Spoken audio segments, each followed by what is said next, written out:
Respected one and all, ఈ రోజు నాకు చాలా సంతోషంగా ఉంది.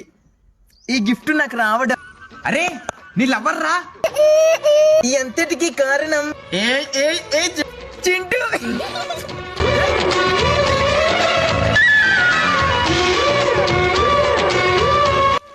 ప్రతి ఒక్కరు సైలెంట్ ఉండాలి. బొందిలాడు. మన దేశం చాలా పెద్దది. అవునా? ప్రతి ఒక్కడు కళలు కనాలి, లేక మనం ఏమైనా పిల్లలు కంటున్నావరా? We are a proud to be Indian because in this country a land of emotional bonding and respect to PT sir.